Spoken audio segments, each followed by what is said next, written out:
Greetings and welcome to Conversation with Tony Mobley. On Conversation with Tony Mobley today, Mr. Chris Sabato, Director of Athletics for Willamette University. Today is December 10th, 2025, and this is episode 46 of 2025 of Conversation with Tony Mobley. This conversation uses the TV broadcast software Mimo Live and Zoom. Conversation with Tony Mobley is produced by Clyde Lopez Waterman, and our current team consists of Laura Thompson, Zachary Sorensen, and Mickey McAture. Thank you, sir, and thank you, team. We have a interactive chat, and it's called Mukana. And you may see a QR code showing on my screen. If you can see that QR code, you can activate it by putting your camera app on and going to it. And there you can ask questions. You can not only can you ask questions, you can have a chat with other people who are also a part of Mukana. If you choose not to use Mukana, then you can ask your questions in the YouTube chat. And now we're going to get started with our very first question. Hello, Chris Sabato. Thank you so much for being here with me today. And the very first question is, who is Chris Sabato? I am technically I'm a director of athletics communications. That title means something to some people. It doesn't really describe what I do. I'm really, I would say I'm a creative in the small college athletic space. And I work for Willamette University, which is a small private liberal arts college who competes in athletics at the Division III level. And so I am kind of a jack of all trades, master of none, which is oftentimes better than a master of one, right? That everyone kind of forgets that second half of that saying. But yeah, I do a lot, and a lot of different things, from video production and live broadcast production and graphic design, and I do a lot of programming to kind of make some of those tasks easier and streamline some things. And I'm out here on the West Coast, and based in Oregon, Salem, Oregon, but I'm originally from Buffalo, New York, and so huge Bills, huge Sabres, Bandits fan. But yeah, most of my family's all back east. I'm out here alone on the West Coast with my immediate family. Could you talk about how your family has supported you on your journey? Yeah, going back to my parents, right? I graduated from Alfred University with a degree in electrical engineering, and at the time, the engineering market was not very good, and jobs were hard to come by. And I was an athlete all my life, and so I ended up coaching track. And every month, my mom would send me she'd send me a clipping from the newspaper of an engineering job, and kind of poking me to kind of get out there. And but they really, I mean, my mom wanted me to be an engineer. Um, I don't think she saw that that I could have like a future in athletics. And but eventually she came around, and they've been, both my parents have been really supportive. My dad drove out with me from we left Buffalo and had to stop in Memphis on the way out here to Oregon. He drove all the way out with me, and he's been super supportive. And then my wife and kids, they don't see me a lot on the weekends. And it's kind of a double-edged sword, in that, like, I work a lot, and I work a lot of odd hours. And so this Sunday we've got a game at 2 o'clock on Sunday afternoon, and so I will be out of the house most of the day.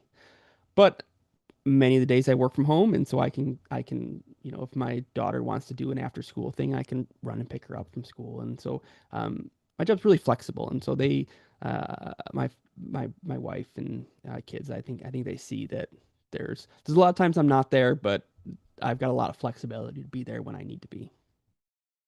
That's fantastic. Um, what is a typical day like when you have an event to do? It depends on the event. Um, if we're talking, strictly like we're just gonna do a basketball, we have a basketball game. I like to get on campus. If that's all we have, that if it's not a normal work day, if it's like a Saturday, a Sunday, I like to be there at least 3 hours before the game starts, and that gives me plenty of time to get things set up, to get things configured and test some things, and kind of go at my own pace. And it's not get there and I got to go bam, bam, bam. And if anything goes wrong, I'm screwed. So I like to make sure I have a lot of time to prepare. And then, once the game's over, um, in my new role, I'm also responsible for updating game recaps and uploading stats to various things. And so, depending on whether or not I have a work study student handling that, I may have to stick around an extra hour to do those tasks and to get a game recap posted on our website and make sure the stats are sent to where they need to be. So that would that be like a 4 hour, 5 hour day if it's just one sport? Um, so typical basketball game, if it's just one game, it's just say it's just a men's game. The game itself is probably about 2 hours, so we're 3 hours before that, 5 hours, and maybe six another hour after that. So probably about a 7 hour day for just one game. And then if we've got a men's and a women's game, add another 2.5, 3 hours to the end of that. And if we're in the spring or in the fall, we may have football that starts at one. In football, typically I'm there 4 hours before, maybe even five, and then we may have volleyball at night. And so there's days when I get to campus at 8 a.m. and I leave at 11:30 in the evening. Okay. Um, we just want to let our audience know that there is a great opportunity to ask Chris some great questions about what he's doing. As he said, it is amazing if you are on the other side of seeing what he's doing. So this is a great opportunity to ask him questions on how he's managing all of this. So we want to talk right now about, please talk about your new app and how you developed it.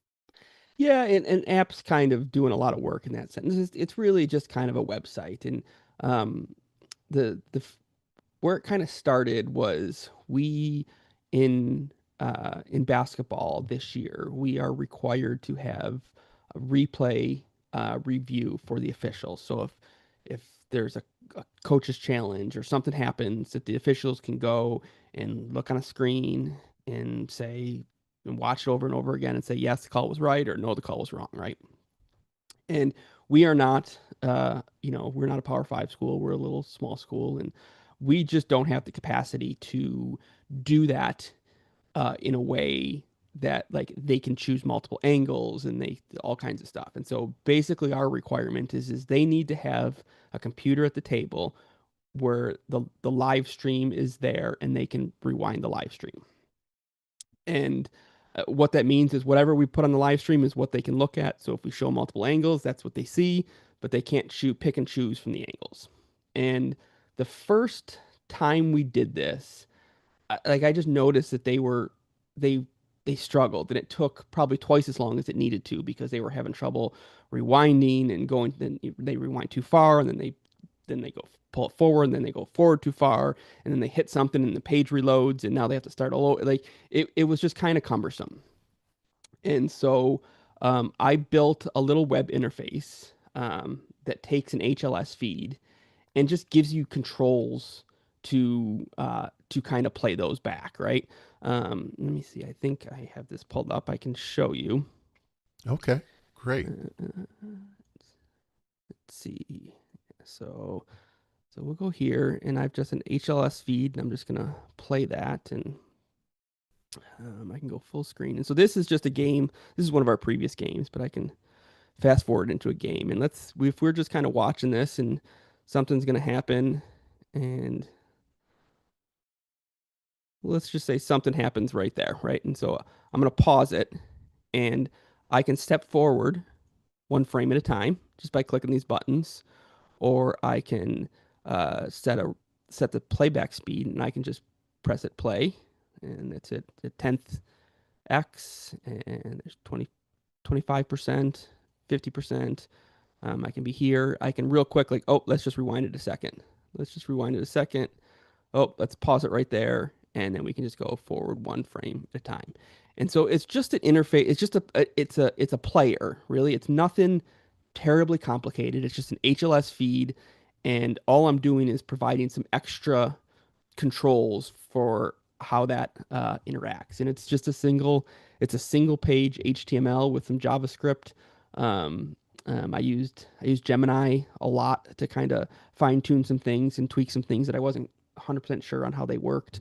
But yeah, it's been pretty well received. I've updated our actually I just got an Amazon package delivered to the office today that has a touchscreen monitor, and so now the officials should be able to step up to the table and have a monitor with those buttons that they can physically touch the buttons. Because that was the first thing they asked. Was like, "Oh, that's great. Can I press it?" It's like, "No, this isn't a touchscreen monitor." So all right, we ordered a touchscreen monitor, and so we'll find out. We got a game on Sunday. We'll find out if that is well received by our officials. And I've heard things. I've put it out to my colleagues, and there's a handful of places that have been using it, and they've said they've liked it. So it's something that I was on one hand I'm scratching an itch because I just kind of want to make something. It's kind of solving a problem, and if it works for me, I'm sure it's going to be helpful for other people. And so I just kind of want to share that out there. That's fantastic.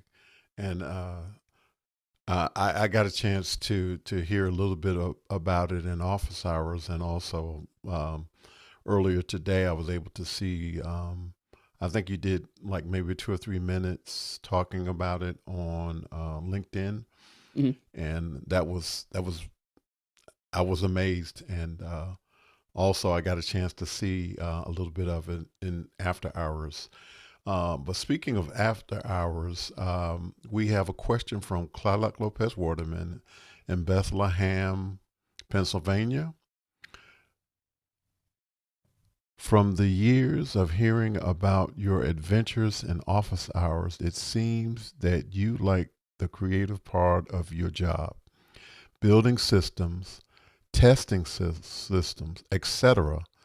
How do you keep the ideas coming? That's a good question, and that's just part of my nature, right? I'm a problem solver, and if I can chew on a problem, I'll do that. And it's in my position, I do a lot of like directing. I'm like the technical director for a production, but I don't really like doing that unless I'm doing out to that to test something I just built, right? So I love building it. I love building the production and wiring everything and figuring out what goes where, writing programs. It's like that's to me it's just so much fun. And as long as there's problems to solve, I think I'm gonna be happy.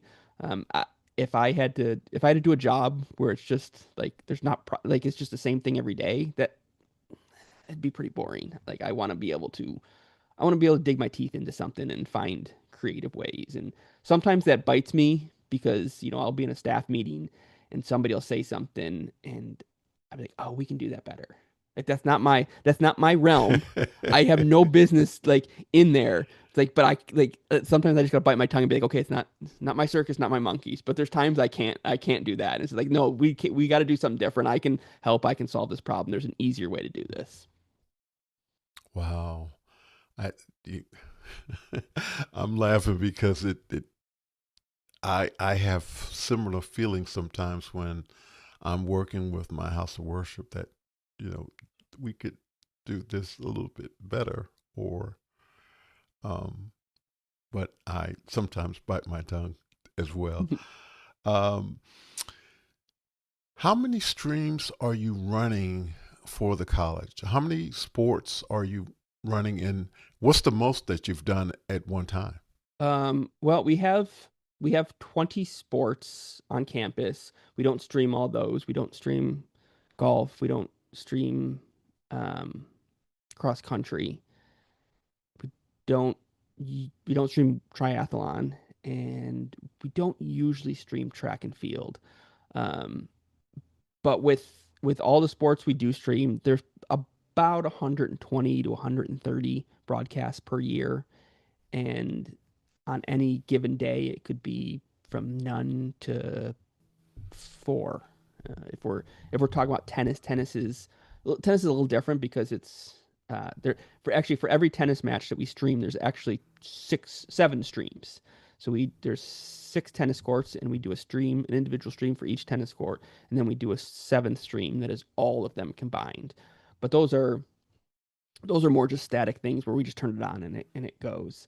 But the most we've done at once is, I think, four. I think we had a baseball game, a softball game, and a lacrosse game, and a tennis match all going at the same time. I think that's, and we definitely have a couple weekends this spring where we're going to do baseball, softball, and lacrosse all at the same time. So I'm curious, what type of monitor or screen are you looking at all of these sports taking place at the same time? So we have two vmix rigs, is what I'll call them. It's basically two vmix computers where we run most of our productions out of. And in the production, uh, in the control room, of the one of the computers has four monitors, and that's our primary one. It's got four monitors for that vmix production, and the other one we have has three monitors.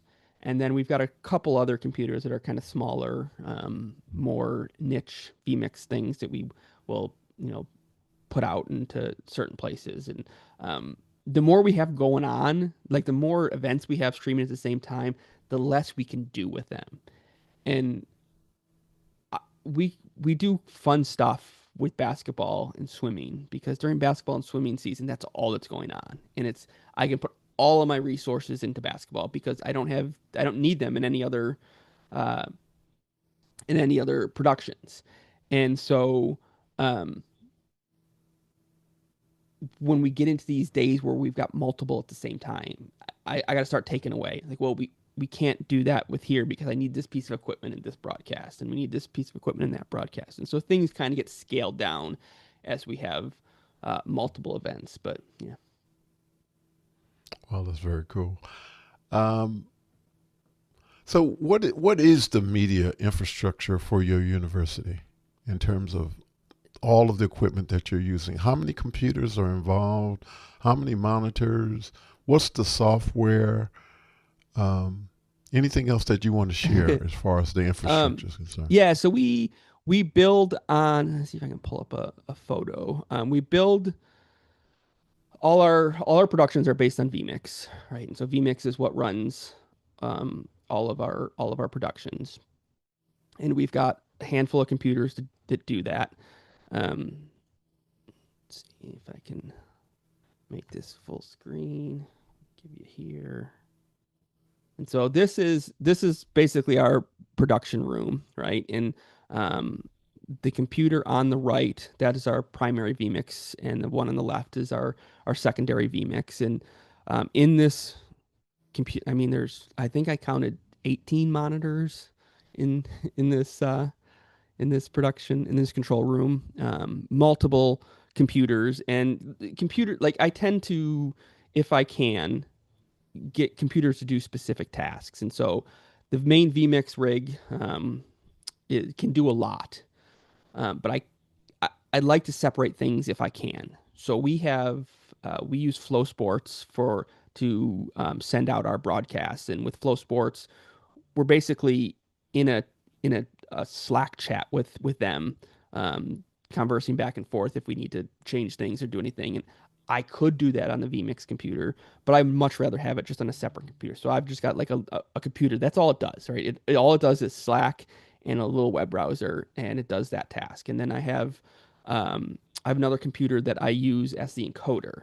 And so I could stream directly from the vmix box, but I send that out of the vmix box into another computer that has another version of vmix, that all it does is stream. It takes an input and streams it out.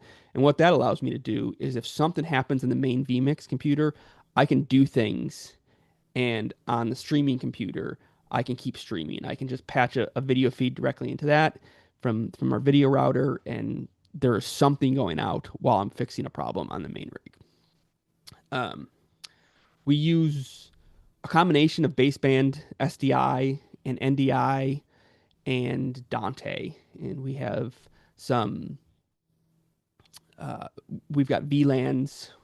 Basically, have two VLANs. One for our video production stuff, which is all the vMix stuff, all the NDI stuff, and then we have another VLAN that we use for all our Dante traffic, and that has been it has been a bit of an adventure because I don't control the switches, and our IT people control the switches, and they've been great to work with. But when things happen, I can't fix them, and so it's going back and forth with them. It's like, here's our problem, can you, and we go back and forth, and they've been great. We've solved, I think, most of our Dante issues that we've been having in the fall. So that's been good. But that's kind of where we're at. We're not doing any hardware switches. It's all, like I said, vMix, so it's all software switches, combination of STI, NDI, Dante, and we're all streaming through Flow Sports. So what is Flow Sports?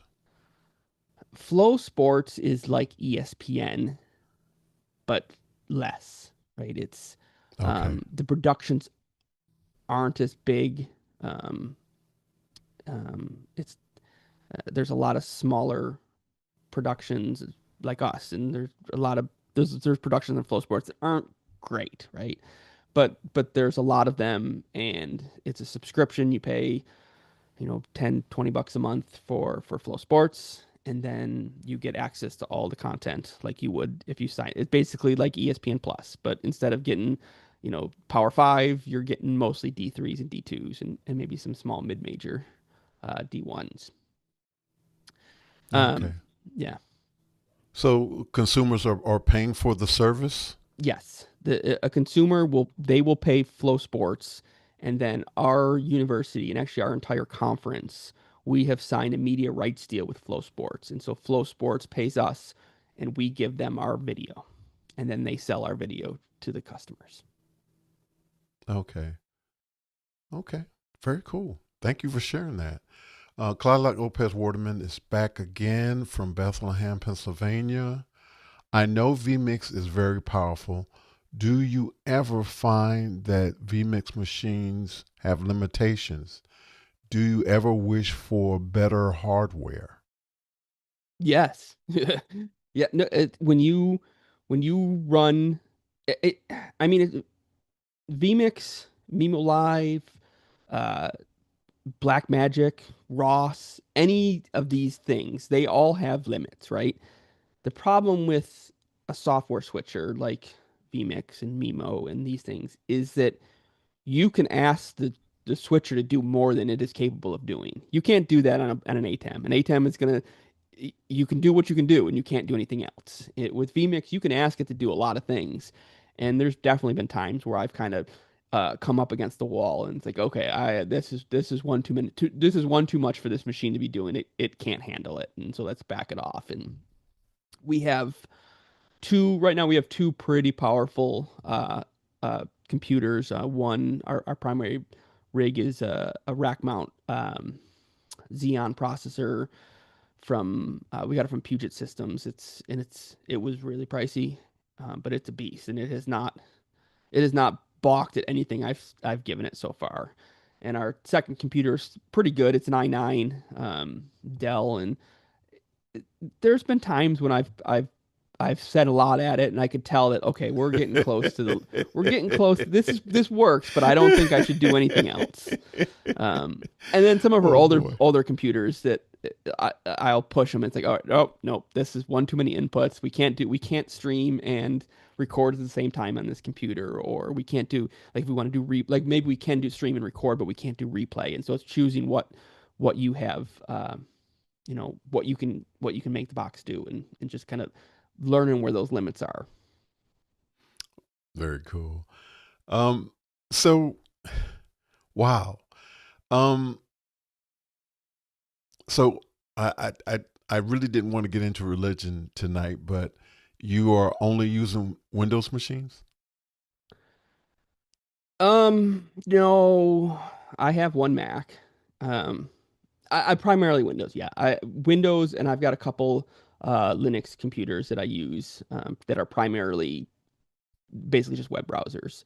And doing some, I have one that's a little more in the web browser, and I'm just kind of testing to see what I can do with this Linux box because I have a handful of Windows computers that were not able to update to Windows 11, and so our IT said you can't run Windows 10, and I was like, well, can I run Linux? And they said, yeah, you can run Linux. And so I put Linux on a couple of these computers that I think still have some life in them, um, but I don't know what I'm gonna do with them yet. We do have one. We have a Mac Mini um, that we use to run the video uh, board at our football stadium, and that is primarily because uh, I couldn't find a good Windows software that would just give me real easy some buttons. You click a button, it plays a video, and I was able to do that with QLab. And so we use QLab and a Mac Mini to run the video, the jumbotron basically at our football stadium. But other than that, mostly Windows. Okay. Do you ever run into issues with the administration saying, do we really need all of this stuff to do what we're doing as far as our sports? Is it important to them? It is, and at our level, there's a lot of people who will look at somebody else and say, "Look what they have. Why don't we have that?" And in reality, budgets are in the same ballpark for everybody. Some have more, some have less, but in general, they're kind of in the same ballpark. And people just choose what to spend their money on. And some people feel that their broadcasts are important and they spend more money on that. And that's kind of where we are. We put resources into our live streaming so that we have a good product. And I think I've done a good job of getting bang for the buck for the resources we put in. We hear all the time, "Oh, your broadcasts are the best. You're the broadcasts are the best." It's like, okay, tell my boss, right? So, and that's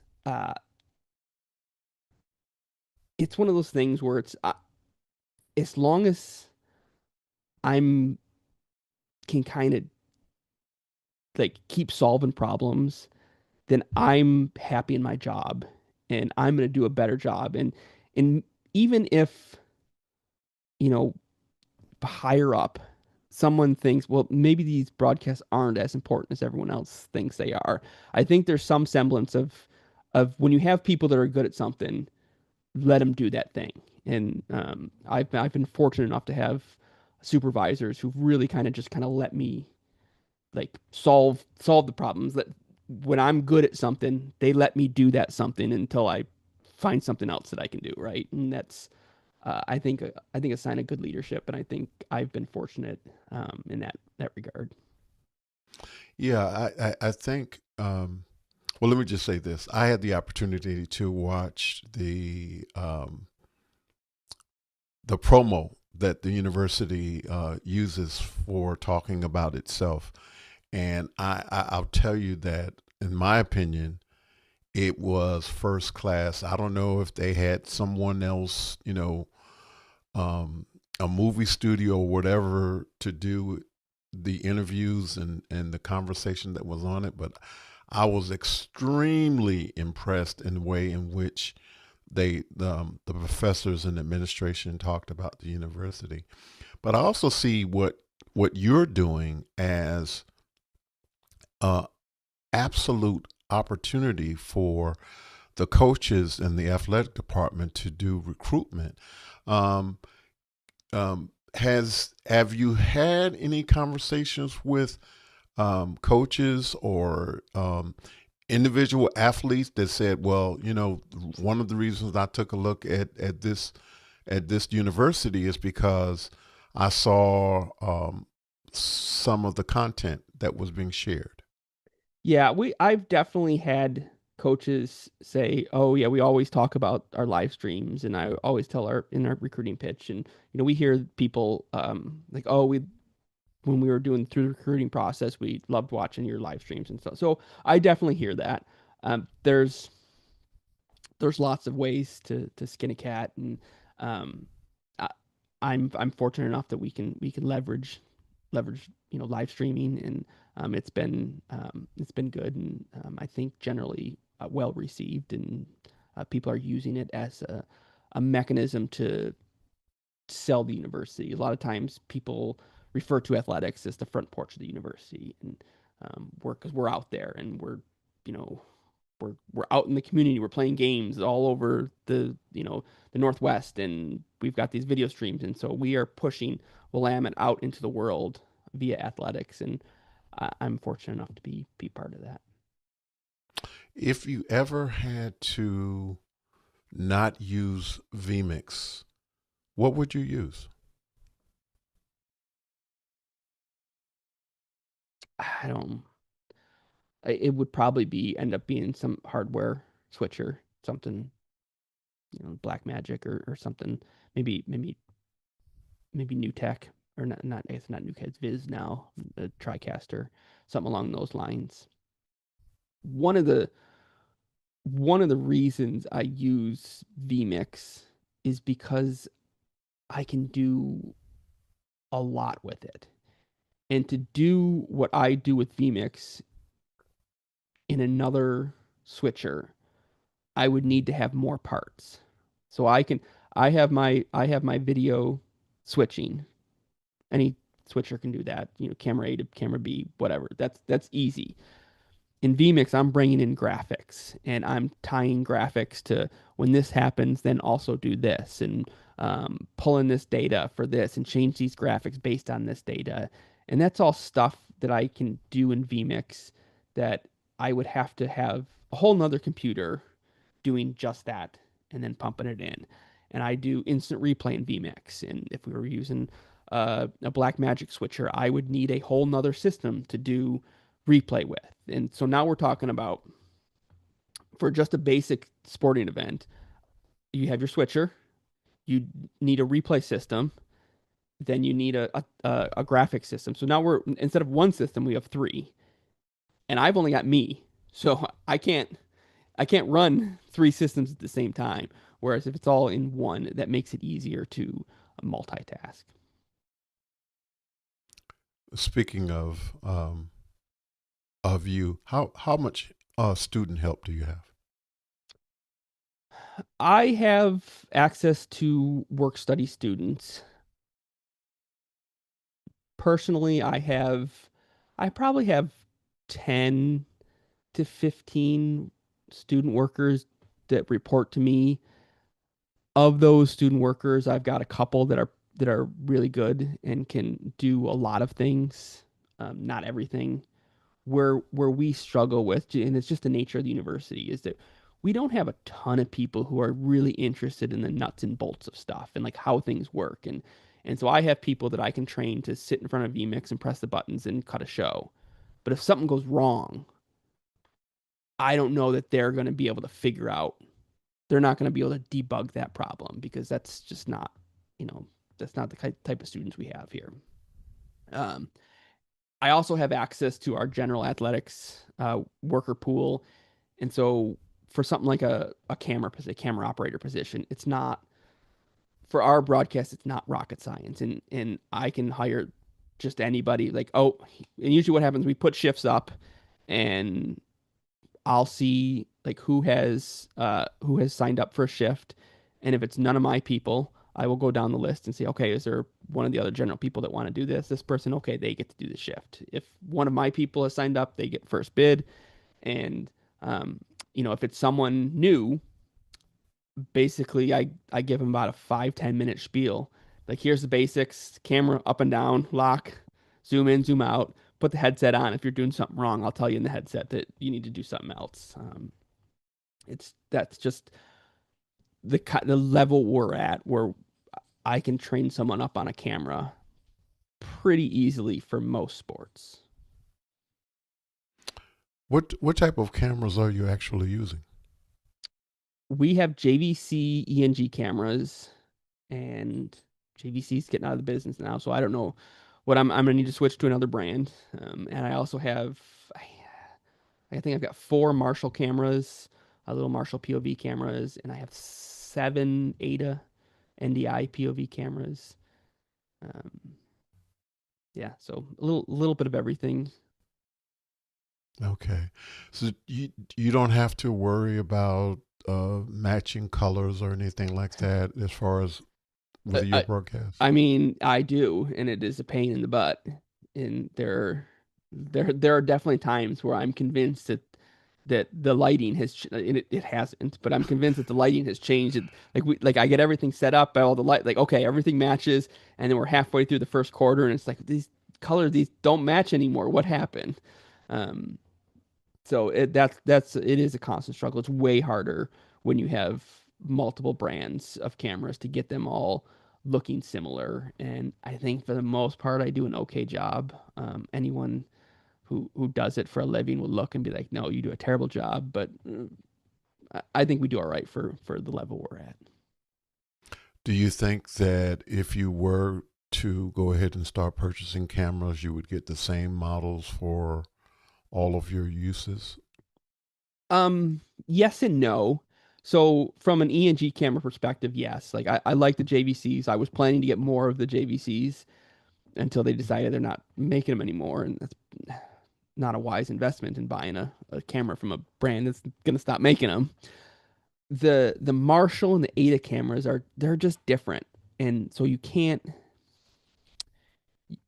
find those type of cameras like JVC didn't make a camera like that. Canon doesn't make a camera like that, and so getting a small like POV camera that's smaller than a baseball, it's super handy and it's super cheap to be able to just plug it somewhere under a basket, wherever, tucking it away somewhere, and you just kind of make it work.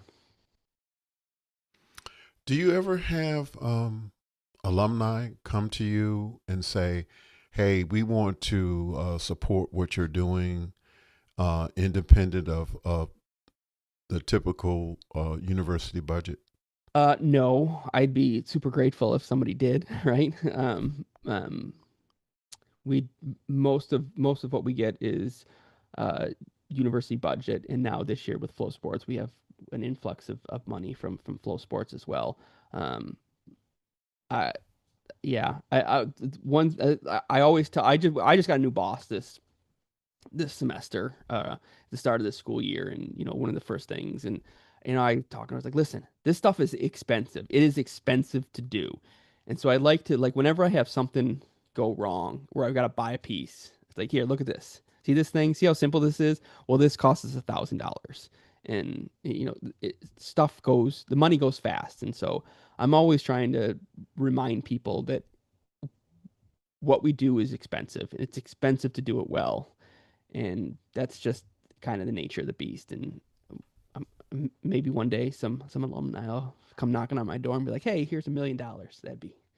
That'd be fantastic. Probably not going to happen, but Well, um, I just I just get that for me, it seems like it's part of the culture in terms of I think you add value to, and this is just me on the outside looking in. It seems like you add value to the culture of the university. So um, if you're not getting enough pats on the back, let me give you a pat on the back, well, I appreciate Chris. I that. think I think you're doing a great job. Is there a relationship from being an electrical engineer and the director of athletics communications?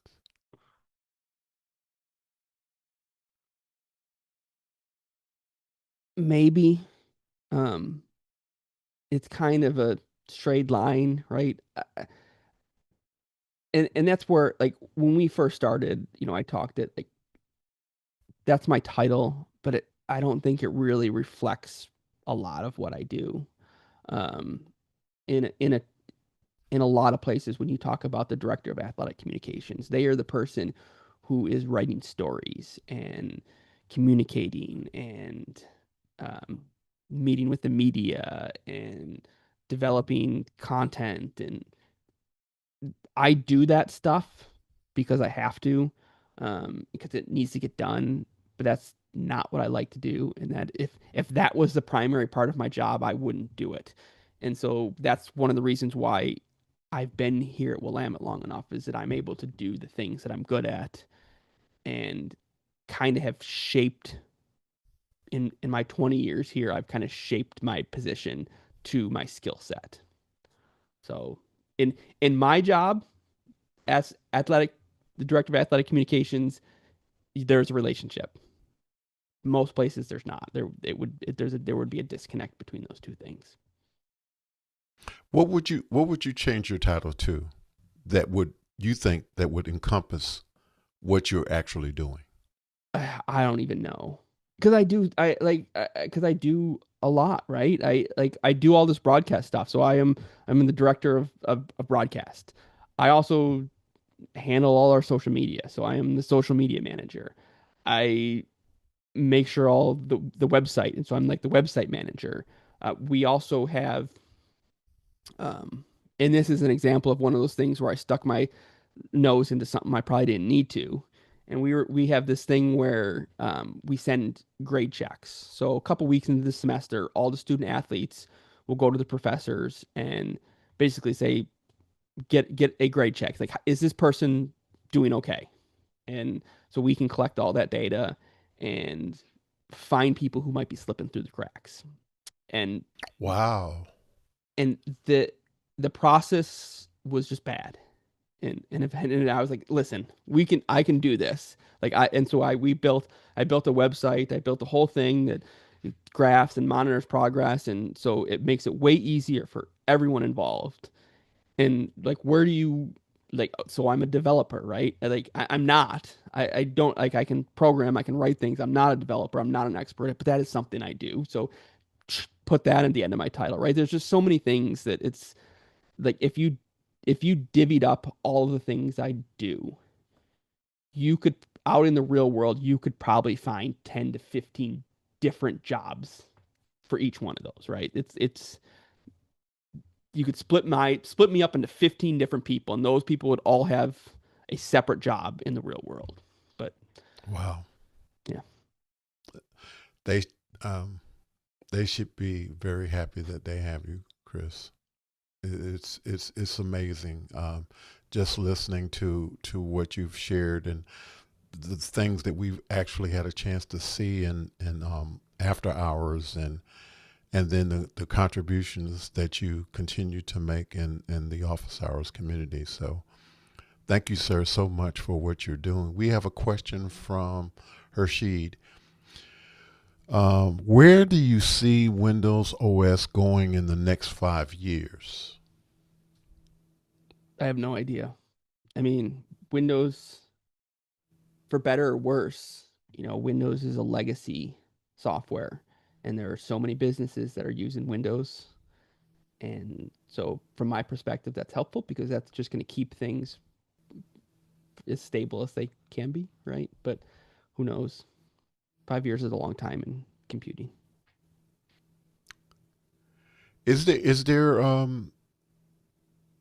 an AI component to what you're doing? Is there any way that AI can support you, or is Yeah, that there's just not part of where no, it you is. are? We have a subscription to some software that's called FanWord, and so I talk about how one of the things I need to do is make sure that game recaps are posted on the website, and that is a thing that athletic communications people have done for since since they were doing it on typewriters, right, and mailing things places, right. It is game recaps.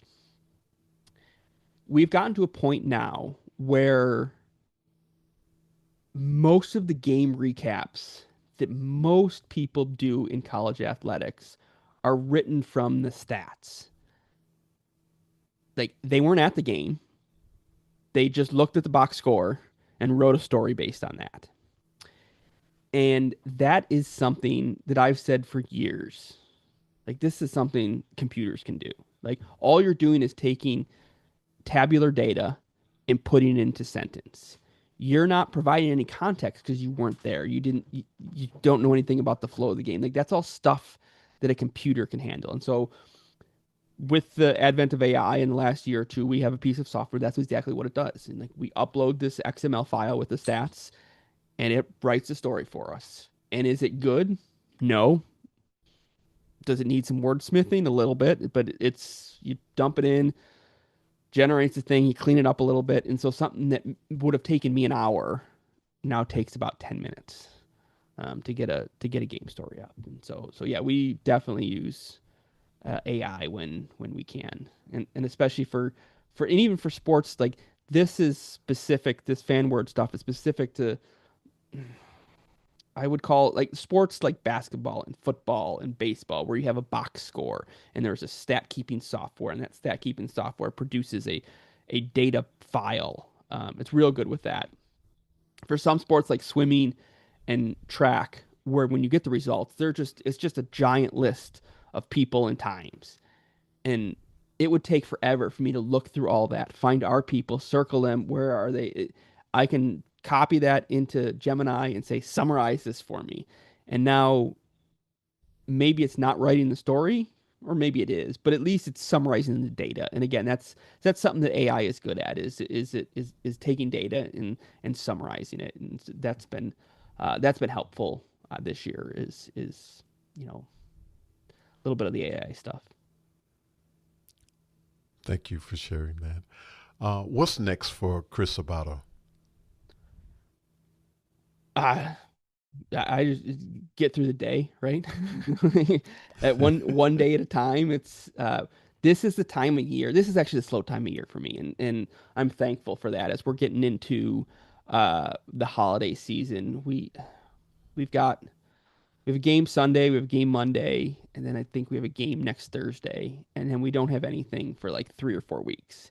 And so this is a time where I can kind of catch my breath. I can um, do some fun things that like some projects that I've been wanting to work on but haven't had time because I've got stuff that needs to get done, right? There's the things that you want to do and the things that you need to do. And so a lot of times the things that you need to do get priority because they need to get done.